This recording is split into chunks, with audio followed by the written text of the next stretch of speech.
السلام علیکم ناظرین، میں ہوں آپ کا میزبان اور آپ دیکھ رہے ہیں RBC نیوز۔ جی ناظرین، موسم کے بدلتے رنگ اور ہواؤں کے بدلتے رخ، بے شک وہ کلائمیٹ چینج ہو یا پھر وہ سیاسی چینج ہو، سیاسی مختلف ہو، سیاست میں کچھ بھی چینج ہو، اس ٹائم پاکستان دونوں میں ہی الجھا ہوا ہے۔ بے شک وہ کوئی موسم کے حالات ہوں یا سیاسی حالات ہوں، دونوں میں الجھا پڑا ہے۔ گھر میں گرمی اور باہر سردی، بالکل اسی طرح سیاسی میدان میں بھی گرمی سردی چل رہی ہے، لیکن یہ سیاسی گرمی اسلام آباد اور گرد و نواح میں زیادہ ہے۔ اسلام آباد میں گرمی ہونی نہیں چاہیے، وہ پہاڑوں میں گھرا ہوا ایک شہر، بہت ہی خوبصورت شہر ہے، لیکن اسلام آباد اور گرد و نواح میں اس ٹائم سیاسی گرمی بہت زیادہ ہے۔ شہر کو دیکھا جائے وہاں سردی ہونی چاہیے، لیکن اسلام آباد اور اس کے گرد و نواح میں گرمی ہی گرمی ہے، اور باقی شہروں میں موسم سرد ہے۔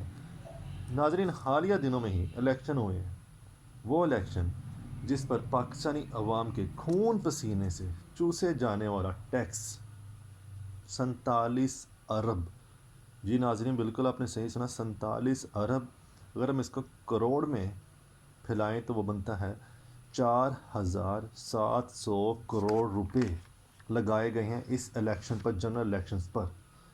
ناظرین، وہ الیکشن جس کو ماننے کو کوئی پاکستانی، پاکستان کا کوئی بچہ، کوئی بڑا، کوئی بزرگ، کوئی خاتون، کوئی بھی اس الیکشن کو ماننے کو تیار نہیں، اور جن کے لیے یہ الیکشن کرائے گئے ہیں ہمارے سو کالڈ سیاستدان، ہمارے سو کالڈ رہنما، ہمارے سو کالڈ پاکستان کو چلانے والے، جن کے لیے الیکشن کرائے گئے ہیں وہ بھی نہیں مان رہے۔ ناظرین، 47 کروڑ، یہ ایک الگ ٹاپک ہے، اس کے لیے ایک الگ ویڈیو بناؤں گا کہ 4700 کروڑ روپے اس الیکشن پر کیسے لگے، کتنا پیسہ اس میں کرپشن کی نظر ہوا، اور کتنا پیسہ سچ میں اس الیکشن پر لگایا گیا۔ ایک الگ موضوع ہے، اس کی ایک الگ ویڈیو بناؤں گا، وہ آپ سے لازمی شیئر کروں گا، لیکن جو آج کا موضوع ہے وہ ہے مولانا فضل الرحمان صاحب۔ ناظرین، وہ صاحب ہیں جن کے نام کے ساتھ مولانا لگتا ہے، لیکن شاید یہ مولانا کا جو مطلب وہ یہ ہے، مولانا مطلب مولانا مینو نہ سیاست تو بار کریں، شاید یہ مولانا وہ والا مولانا ہے۔ مولانا فضل الرحمان کے حالیہ بیان نے پاکستان کی سیاست کو مزید پیچیدہ کر دیا۔ ناظرین، پچھلے 2-3 دنوں سے مولانا فضل الرحمان کے نیشنل اور انٹرنیشنل میڈیا پر مولانا فضل الرحمان کے ہی بیان چل رہے ہیں، جن پر وہ بہت بہت بڑے راز سے پردہ اٹھا رہے ہیں۔ آج کچھ ان حقائق پر بات کروں گا، ان کے ٹاپکس پہ بات کروں گا، اور ان کے پس منظر جو وہ بیان دے رہے ہیں ان کے پیچھے ان کا کیا مطلب ہے، کیا سیاست کھیل رہے ہیں، آج اس پر بھی ڈسکس کیا جائے گا۔ ناظرین، مولانا فضل الرحمان مولانا مفتی محمود کے صاحبزادہ ہیں۔ مولانا فضل الرحمان نے 2024 یہ جو 8 فروری کو الیکشن سے 2024 2 حلقوں پر الیکشن لڑا تھا۔ ایک حلقے سے وہ ہار گئے تھے، جہاں سے وہ کبھی کبھار جیتتے تھے، مطلب جب الیکشن ہوتے تھے کبھی وہ جیتتے تھے، اس حلقے سے وہ ہار گئے، اور ایک میں ان کو جتوا دیا گیا۔ ایک میں ان کو اس لیے جتوا دیا گیا تاکہ یہ ہمارے کام آتا رہے، ہم اس سے اپنے زبان سے نکلے جانے الفاظ اس کے منہ سے نکلوائیں۔ بالکل ناظرین، مولانا کا پرسوں بیان جو ندیم ملک کے ساتھ، جس میں انہوں نے بولا کہ رجیم چینج، یہ ناظرین رجیم چینج، عمران خان کی حکومت گرانے کا ہمیں جنرل باجوہ، ریٹائرڈ باجوہ، ناظرین وہ باجوہ جس نے 6 سال چیف آف آرمی سٹاف، جس نے 6 سال آرمی کی کمان سنبھالی، جس نے 6 سال پوری دنیا میں پاکستان آرمی کو ریپریزنٹ کیا، جی بالکل ناظرین یہ وہی جنرل ریٹائرڈ باجوہ مولانا فضل الرحمان نے ان کا نام لے کر کہا کہ عمران خان کی حکومت گرانے کا ہمیں جنرل باجوہ نے اور فیض حمید نے کہا تھا، اور اس کی کمپین پاکستان پیپلز پارٹی چلا رہی تھی۔ اب جو بات سمجھ آئی ہے وہ یہ ہے کہ مولانا باجوہ کے چکر میں فیض حمید کو بھی گندہ کرنا چاہ رہے ہیں۔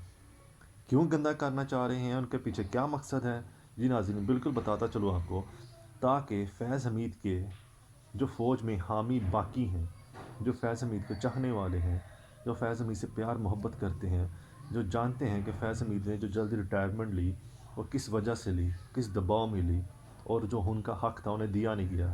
جو ان کے حامی ہیں فیض حمید کے فوج میں، وہ فیض حمید سے نفرت کریں اور پی ٹی آئی اور عمران خان کو سپورٹ کرنا چھوڑ دیں.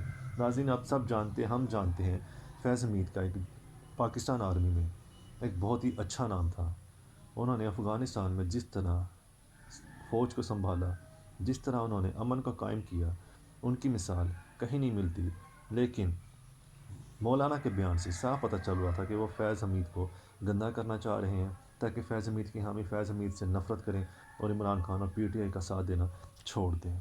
لیکن مولانا کو نہیں پتہ تھا جس نے اس کو یہ لائنز بولنے کو کہا وہ کسی اور کو بھی اسی طرح کی لائنز دیتے ہیں کہ جا کے ٹی وی پر بولے. ناظرین، مولانا کے اس بیان نے کافی پیچیدگیاں کھڑی کیں، لیکن اگلے ہی دن مولانا کا ایک اور بیان گریدہ فروکی کے انٹرویو میں آیا. ناظرین، گریدہ فروکی یہ وہ خاتون ہیں جو پی ٹی آئی کو نیچا دکھانے میں ہر طرح کا جھوٹ بول جاتی ہیں. ہر طرح کا جھوٹ تو بول ہی جاتی ہیں، لیکن شاید وہ یہ بھی بھول جاتی ہیں کہ جھوٹ کا بھی حساب ہونا ہے. بے شک کوئی چھوٹا سا بھی جھوٹ ہو، کوئی بڑا جھوٹ ہو، لیکن وہ میرا خیال کہ جھوٹ کو جھوٹ سمجھتی ہی نہیں ہے اور پی ٹی آئی کو نیچا دکھانے کے لیے ہر طرح کا جھوٹ بول جاتی ہیں. خیر، گریدہ فروکی کے انٹرویو میں مولانا نے دوبارہ تسلیم کیا یہ جنرل فیض حمید کا نام غلطی سے لیا. میں نے نام جو لینا تھا وہ چیف ISI ندیم انجم تھا. فیض حمید کے حامیوں نے اگلے ہی دن مولانا سے سچ اگلوا لیا. یہ ہے مولانا کی حقیقت. مولانا اب سیاست کر رہے ہیں پی ٹی آئی کے ساتھ کہ ان کے ساتھ مل کر پی ٹی آئی کو گندہ کیا جائے تاکہ لوگ ان سے پیچھے ہٹیں. جی ناظرین، پچھلے 2-3 دنوں سے اب مولانا چاہ رہے ہیں کہ میں پی ٹی آئی کے ساتھ مل کر، عمران خان کے ساتھ مل کر، عمران خان کے ووٹروں کے ساتھ مل کر، عمران خان کے اور پی ٹی آئی کے جو ان کا مقصد ہے، نظریہ ہے، اس کے ساتھ مل کر اب میں اس الیکشن کے خلاف کیمپین چلاؤں. جس دھاندلی زدہ الیکشن میں اس کو خود سیٹ ملی ہے، اب اس کے خلاف میں کیمپین چلاؤں، ان کا ساتھ دوں تاکہ پی ٹی آئی کو چاہنے والے، پی ٹی آئی کو سپورٹ کرنے والے اور پی ٹی آئی کے نظریے پر عمل کرنے والے سب بدزن ہوں. ان سب کو پتہ چلے ہم سب ایک ہی پلیٹ فارم پر ہیں اور وہ پی ٹی آئی کو سپورٹ کرنا چھوڑیں. اور میں تو دوبارہ پی ڈی ایم کے ساتھ مل کر اپنی ایک کشمیر کی کرسی تو لے ہی لوں گا جس پر میں سالوں سے سیاست کر رہا ہوں، لیکن میں کشمیر کے لیے کچھ کر نہیں رہا. یہ ہے مولانا کی حقیقت. جی ناظرین، اگر اتنا ہی سچ ہوتا جو یہ مولانا فضل الرحمان کر رہے ہیں، آج پی ٹی آئی کا بروز ہفتہ 17 فروری ہے. بروز 17 فروری کو پاکستان میں تمام شہروں میں دھاندلی زدہ الیکشن کے خلاف پرامن احتجاج تھے. وہاں پر ان کو احتجاج کرنے سے پورے پاکستان کی پولیس نے روکا ہے. کہیں انہوں نے گڑھے کھود دیے ہیں، کہیں انہوں نے زمین اکھاڑ دی ہے. پاکستان کے عوام کے ٹیکس کے پیسے سے مزدوروں کو دیے، اب انہی ٹیکس سے وہ دوبارہ زمین کو ٹھیک کریں گے. اگر ایسا ہوتا تو وہ پی ٹی آئی کو اور ان کے ووٹروں کو، ان کے سپورٹرز کو دھرنا دینے سے، پرامن احتجاج سے نہ روکتے. خیر ناظرین، آپ سے اپنا بہت خیال رکھیے گا. اس طرح کی سیاست پہ کبھی یقین نہ کیجیے گا. مجھے ہمیشہ دعا میں یاد رکھیے گا. اللہ حافظ.